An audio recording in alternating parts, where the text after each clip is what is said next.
Good morning student. Online class में आपका स्वागत है। बीएड फर्स्ट ईयर सामाजिक विज्ञान शिक्षण में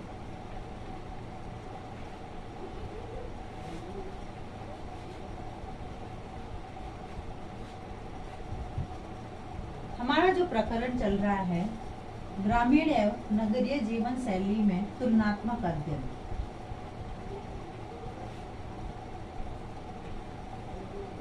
ग्रामीण एवं नगरीय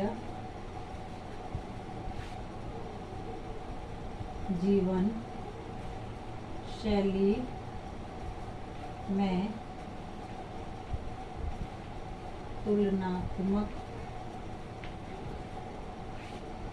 अध्ययन।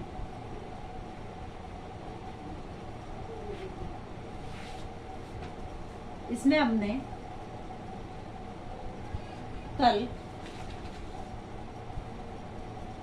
प्राकृतिक पर्यावरण के आधार पर तुलना, भौतिक पर्यावरण के आधार पर तुलना, सामाजिक पर्यावरण के आधार पर तुलना, राजनीतिक पर्यावरण के आधार पर तुलना और दृष्टिकोण के आधार पर तुलना की थी। अब आज हमारा नेक्स्ट जो पॉइंट है वह है शैक्षिक विकास के आधार पर दोनों के मध्य तुलना।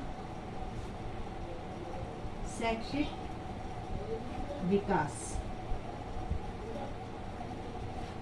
यानी ग्रामीण क्षेत्र और नगरीय जीवन में जो है शिक्षा के प्रति रुझान, शिक्षा के शैक्षिक विकास में हम तुलनात्मक अध्ययन कर सकते हैं। जैसे ग्रामीण जीवन के में जो है शिक्षा के प्रति रुझान कम देखा जाता है। वहाँ के लोग जो प्रत्येक बालिकाओं को शिक्षा ग्रहण नहीं करवाना चाहते हैं और तथा उसके विपरीत जो बालक होते हैं वह यह चाहते हैं कि बालक जो है शिक्षा ग्रहण करे। तो इसलिए शिक्षा के क्षेत्र में जो है लड़के लड़की में भेदभाव किया जाता है तथा यह माना जाता है कि यदि लड़का पढ़ेगा तो घर का सारा खर्चा उठाएगा और लड़की पढ़ेगी तो उसको आगे घर जाना है, इसलिए उनको शिक्षा ग्रहण नहीं करवाया जाता है। इसके साथ साथ ग्रामीण क्षेत्र में आज भी शिक्षा की दृष्टि से अच्छे विद्यालय उपलब्ध नहीं है, किंतु यदि शहरी जीवन को यदि देखा जाए तो बालक और बालिका में कोई अंतर नहीं किया जाता है। उनको समान शिक्षा दिलवाई जाती है तथा शहरों में कई ऐसे अच्छे विद्यालय खोले गए हैं, बालिका विद्यालय खोले गए हैं तथा इसके साथ ही साथ दोनों को एक साथ विद्यालय भेजा जाता है। तो इस प्रकार से यदि हम देखें तो जो शैक्षिक विकास है, शैक्षिक विकास के आधार पर जो है ग्रामीण क्षेत्रीय और नगरीय जीवन में जो है तुलनात्मक अध्ययन किया जा सकता है, क्योंकि दोनों के मध्य जो है शिक्षा के क्षेत्र में भी अंतर पाया जाता है। फिर है आर्थिक व्यवस्था के आधार पर तुलना।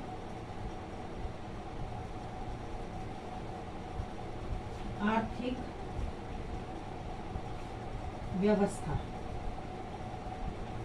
अब जो गांवों में और शहरों में जो है आर्थिक जो स्तर होता है, इस आधार पर भी हम तुलना कर बता सकते हैं कि ग्रामीण क्षेत्र में व्यक्ति कुछ कृषि और कुटीर उद्योग के आधार पर धन कमाता है, यानी उनका जो जरिया होता है गांवों के लोगों का कमाने का जो साधन होता है वह या तो छोटे छोटे उद्योग धंधे होते हैं या फिर उनकी कृषि होती है।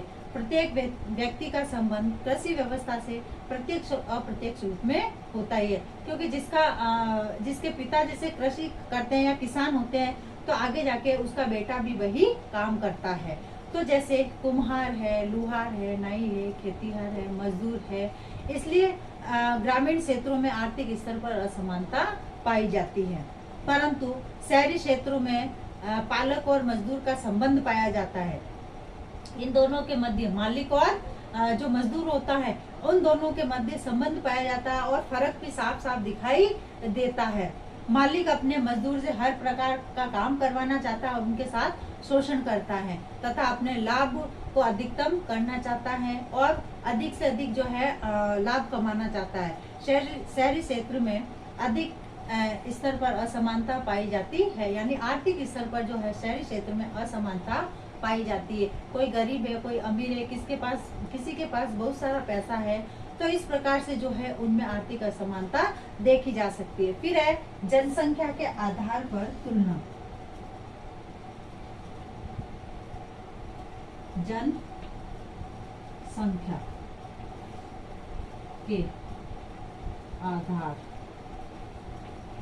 अब जो है यदि हम दोनों के मध्य जनसंख्या के आधार पर तुलना करें तो भी फर्क नजर आता है, क्योंकि ग्रामीण क्षेत्रों में जो है जनसंख्या का घनत्व कम होता है और प्रत्येक ग्रामीण क्षेत्र में जनसंख्या कम होती है तथा उनके पास रहने के लिए बहुत सारी जमीन होती है, जमीन भी अधिक होती है और तथा कृषि योग्य जमीन भी अधिक होती है। परंतु यदि शहरी क्षेत्र की यदि देखी जाए स्थिति, तो यहाँ जनसंख्या का घनत्व बहुत ज्यादा होता है तथा इनके पास रहने के लिए जो है ऐसी जगह होती है या ऐसे मकान बनाए जाते हैं जैसे कि क्षेत्रफल से अधिक वहां पर जनसंख्या निवास करती है। तो यानी जनसंख्या के आधार पर दोनों के मध्य यदि हम तुलना करें तो गांवों में और शहरों में जनसंख्या में भी फर्क नजर आएगा। गांवों में जनसंख्या की जो घनत्व है वह कम मिलता है और शहरों में अधिक मिलता है, क्योंकि शहरों में लोग गांव से अपने शहर की ओर कामकाज की तलाश में वहां जाते हैं और वहीं जाकर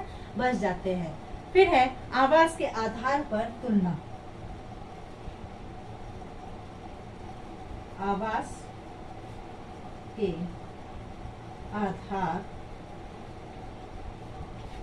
पर तुलना, अब उनके जो रहने के लिए जो मकान है उस आधार पर भी दोनों के मध्य तुलना की जा सकती है। यानी ग्रामीण जीवन में व्यक्ति के निवास के लिए किसी भी प्रकार का कोई मानक निर्धारण नहीं किया जाता, यानी उनको किसी भी प्रकार से यह तय करने की आवश्यकता नहीं है कि उसको कितने में घर बनाना, क्योंकि उनके पास गांव में बहुत लंबी चौड़ी जमीनें होती है। अर्थात प्रत्येक व्यक्ति अपनी आवश्यकता के अनुसार भवन का निर्माण कर सकता है, मकान बना सकता है। लेकिन इसके विपरीत नगरीय जीवन शैली में निर्धन व्यक्तियों के लिए, जो गरीब व्यक्ति है उनके लिए जैसे EWS क्वार्टर का निर्माण किया जाता है जिसमें 50 वर्ग मीटर का केवल स्थान होता है। इसी प्रकार LIG तथा MIG स्तर के जो मकान है उन मकान का निर्माण करवाया जाता है। और यदि हम देखें शहरों की यह स्थिति है कि वहां पर लोग जहां जगह मिले वहां पर अपना छोटा सा झोपड़ा बनाकर उसी जगह पर रहने लगते हैं, यानी चाहे नाले के पास हो या किसी गंदी बस्ती में हो, अपने लिए जो है कहीं ना कहीं मकान बनाकर रहते हैं। उसके बाद है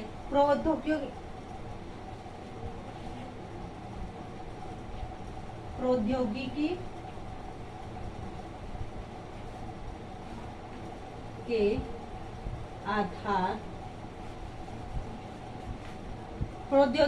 के आधार पर तुलना। अब जो है ग्रामीण जीवन में आज भी कृषि व्यवस्था परंपरागत उपकरणों खाद एवं बीजों का उपयोग किया जाता है। परंपरागत उपकरण मतलब जैसे बैल है, हल है, इनका उपयोग अधिकतर लोग करते हैं। आज भी ग्रामीण स्तर पर किसान तकनीकी का सामान्य प्रयोग करता है। कुटीर उद्योग चलाने वाले भी तकनीकी का उपयोग नहीं करते। आपने देखा होगा गांव में आज भी कई लोग ऐसे हैं जो हाथों से कढ़ाई करते हैं और जो अन्य काम है वह हाथों से करते हैं, यानी तकनीकी का उपयोग नहीं करते हुए। किंतु शहरी जीवन में प्रत्येक क्षेत्र में तकनीकी का उपयोग किया जाता है, जैसे उद्योगों में नवीन मशीनरी लगाना, इनका उपयोग करके गुणवत्तापूर्ण वस्तुओं का उत्पादन करना। जैसे आज जो कपड़े पे जो कढ़ाई है, सिलाई आती है, वह नवीन तकनीकी का ही परिणाम है। उसके माध्यम से कई प्रकार की कढ़ाई की जाती है, कसीदाकारी की जाती है।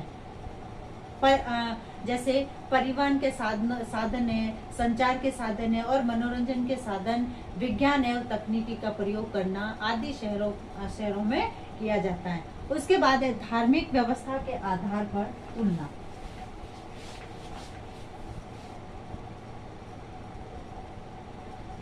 धार्मिक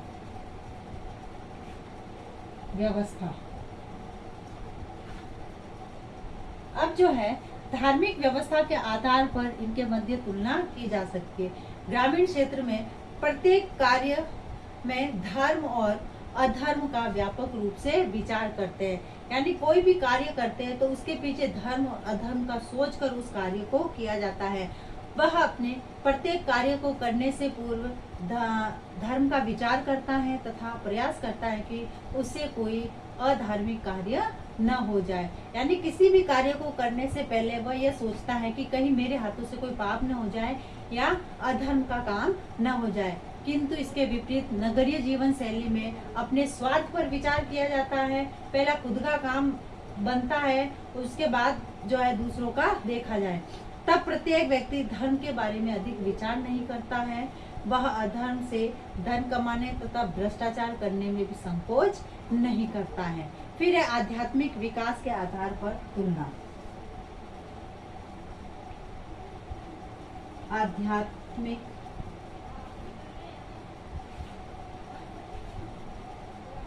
विकास, अब जो है आध्यात्मिक विकास के आधार पर दोनों के मध्य तुलना की जा सकती है। जैसे मानव का चहुमुखी विकास आध्यात्मिक विकास के बिना संभव नहीं है, इसलिए ग्रामीण क्षेत्रों में नैतिक मानवीय भावनाओं को स्थान दिया जाता है। नैतिक मूल्य है, दया है, प्रेम है और मानवीय जो भावनाएं है उनको स्थान दिया जाता है तथा आत्मज्ञान संबंधी तथ्यों के बारे में व्यापक विचार किया जाता है।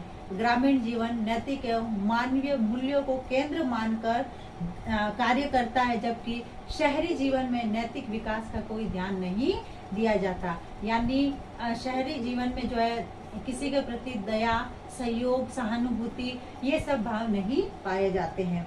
आध्यात्मिक विकास के लिए शहरी जीवन में कोई स्थान नहीं है, जबकि गाँव में जो है आध्यात्मिक विकास का ध्यान रखा जाता है।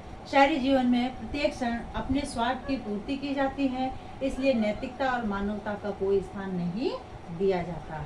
इससे ये स्पष्ट होता है कि ग्रामीण जीवन और शहरी जीवन, ग्रामीण जीवन को शहरी जीवन से श्रेष्ठ माना जाता है, क्योंकि ग्रामीण जीवन प्राकृतिक व्यवस्था पर आधारित है, न कि कृत्रिम व्यवस्था पर आधारित, जबकि शहरी जीवन क्या है, कृत्रिम व्यवस्थाओं पर आधारित जीवन है। ग्रामीण जीवन में अंधविश्वास एवं रूढ़िवादिता को यदि समाप्त कर दिया जाए तथा शैक्षिक सुविधाओं का विस्तार कर दिया जाए तो ग्रामीण जीवन शैली सर्वश्रेष्ठ माना जा सकता है। यानी कुछ एक कमियां हैं जो कि ग्रामीण जीवन शैली को पिछड़ा हुआ मानते हैं, जिसके कारण जो है समाज को थोड़ा नुकसान उठाना पड़ता है। यदि ग्रामीण जीवन शैली में भी जैसे अंधविश्वास और रूढ़िवादिता पूर्ण रूप से समाप्त हो जाए और थोड़ा सा शिक्षा का प्रचार प्रसार हो जाए या शिक्षा के प्रति व्यक्ति जागरूक हो जाए, शिक्षा की सुविधाएं मिल जाए, तो ग्रामीण जीवन शैली नगरीय जीवन शैली से बहुत बेस्ट और सर्वश्रेष्ठ मानी जाती है। अब है आज का आपका गृह कार्य। ग्रामीण एवं नगरीय जीवन शैली में तुलनात्मक अध्ययन कीजिए। अब एक विशेष बात, जैसे कि हम सभी जानते हैं कि वर्तमान में कोरोना जैसी महामारी भयंकर रूप से फैल रही है तथा इससे बचाव हेतु हमें कुछ उपाय करने, हाथों को सैनिटाइज करना, मुंह पर मास्क लगाना, सोशल डिस्टेंस का ध्यान रखना। स्वस्थ रहे, सुरक्षित रहे। धन्यवाद।